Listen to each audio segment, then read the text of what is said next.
Hello and welcome back to the Movie Memo Recaps. Today we are going to recap a 2019 movie titled The Hard Way. Please be advised that there will be spoilers ahead. The movie begins with two police officers actively pursuing a criminal. However, during this pursuit, an officer named Cody suffers severe injuries, and the criminal they are pursuing manages to escape. The runaway criminal not only shoots Cody but also an innocent bystander. Cody's fellow officer, Mason, is visibly distressed by the unfolding situation. Despite Mason's attempts to console the injured Cody with promises of approaching help, Cody is convinced of his impending doom and urges Mason to reach out to his brother John to help rescue his former wife from a man named Toro. Mason makes a solemn promise to convey the information to John. Cody's sibling, John Payne, is a retired Special Forces officer who now runs a pub in the suburban parts of New York City. One evening, the bar, officially closed, witnesses the unexpected arrival of two individuals, identifying themselves as businessmen interested in purchasing John's establishment. They flaunt their financial capability, insisting John vacate the place immediately. Nonetheless, John remains unmoved and has no plans to relinquish his bar, rejecting any monetary offers they make. This refusal infuriates the men, who begin to make racist remarks about John's ethnicity and issue threats to kill him if he continues to refuse the sale. However, John demonstrates his resilience by responding forcefully to both of them. News of his brother's passing reaches him shortly after the incident, leaving him heartbroken.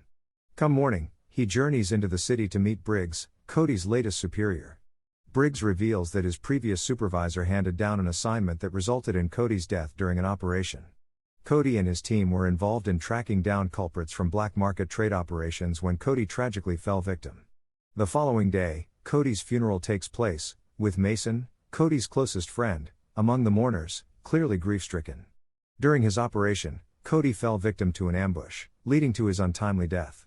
Briggs and several other officers also attend the funeral, where they come across Cody's ex-spouse, Lacey, surrounded by a group of people as she leaves the ceremony. Volley, another close friend of Cody's, approaches John.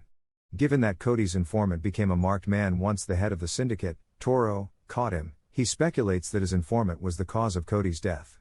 Hearing this, John says that once he's calmer, he'll arrange to meet with Volley for a more detailed discussion. Meanwhile, Mason, who has been conducting undercover surveillance on the syndicates, notices Lacey in the company of a man named Jovic, who is reputed to be Toro's right-hand man and an active field agent. After Lacey and Jovic leave the building, Mason covertly enters, but his presence is detected, leading to a gunfight.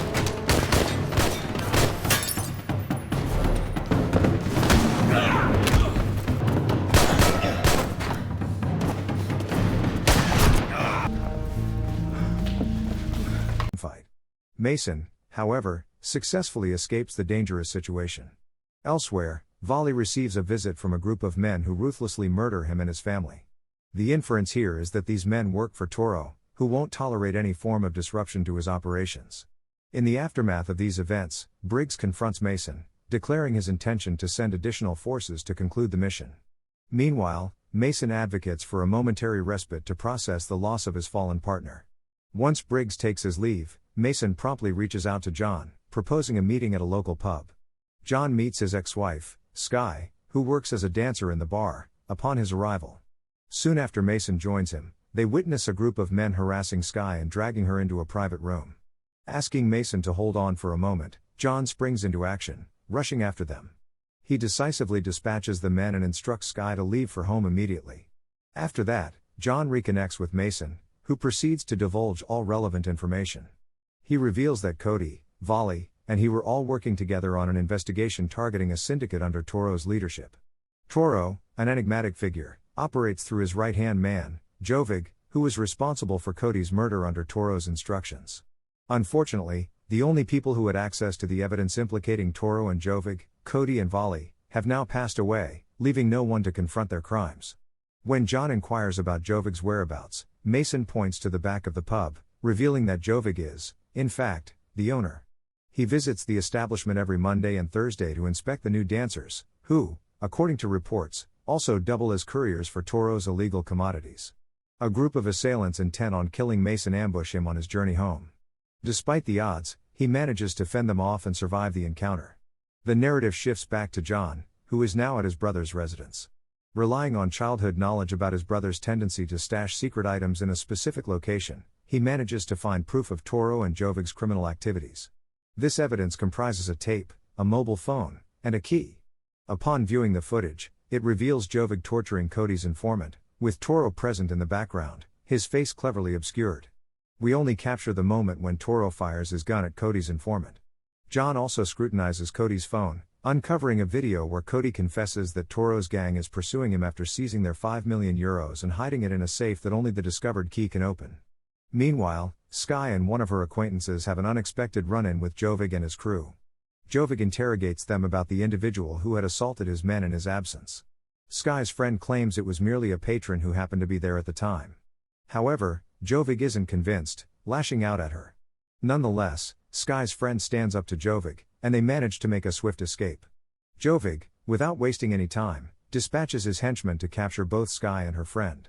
The next morning, Mason, an unexpected visitor at Cody's house, startles John. Apologizing for his startled reaction, John invites Mason in and offers him a seat. Once settled, John reveals the evidence he found implicating Toro and Jovig in the recent criminal activities, but admits they still lack concrete information about Toro's identity. Having seen Lacey leave with Jovig, both John and Mason decide to pay a visit to Cody's former spouse. Upon meeting Lacey, John broaches the topic of her connections with Toro and Jovig.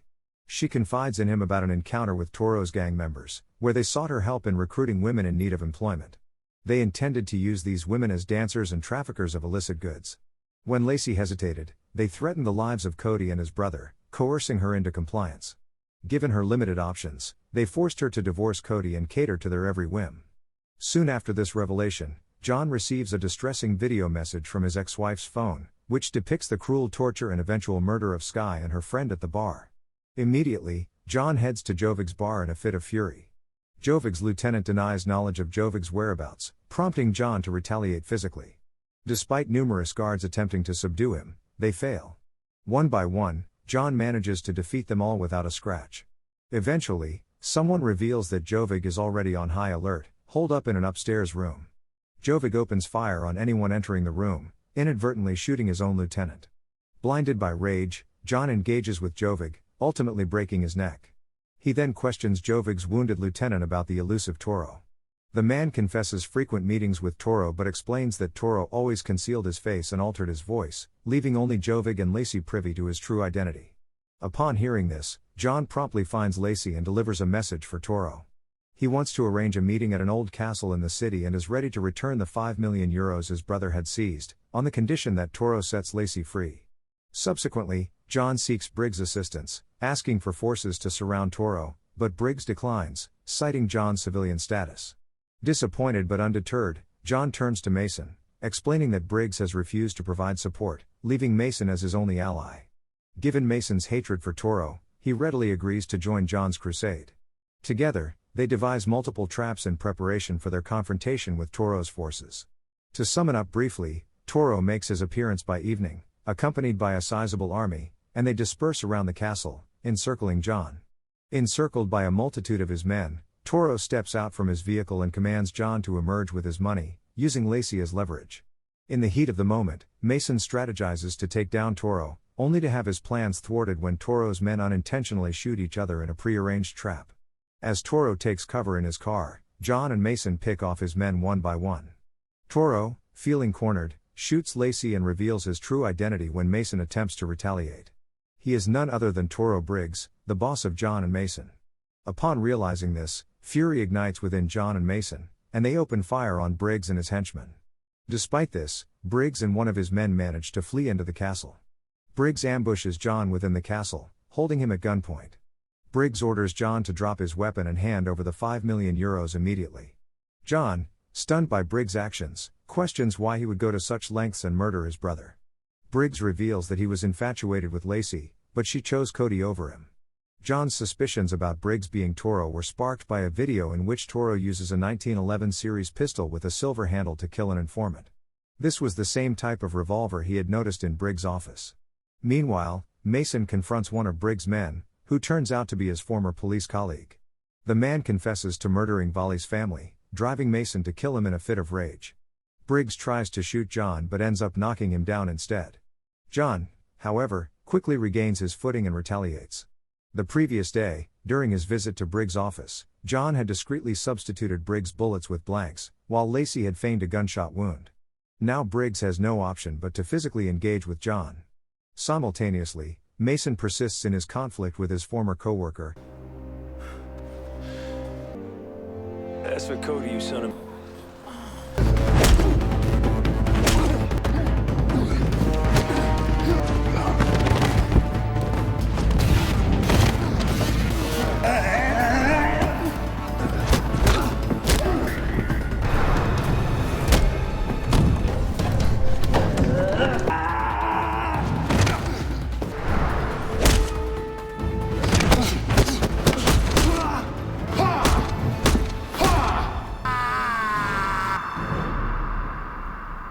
Which culminates in both of them eliminating their respective adversaries. 3 weeks later, Lacey's cafe welcomes John. Mason, who was waiting outside for John, also steps in. John is there to meet Lacey, who has now adopted Adenia, Cody's last name. John hands Lacey a letter before leaving, in which he assures her that he will always welcome her and her sister if they ever come to New York. He also leaves behind a suitcase containing hundreds of euros, along with the key to the safe where Cody had stashed Briggs' $5 million. As they depart, John expresses his gratitude to Mason for his support. Mason, in return, asserts that he is the one who should be grateful to John because, thanks to him, Mason is now taking Briggs' place in the police force. Thank you for watching. If you're new, don't forget to subscribe for more recaps. Until next time, have a nice day.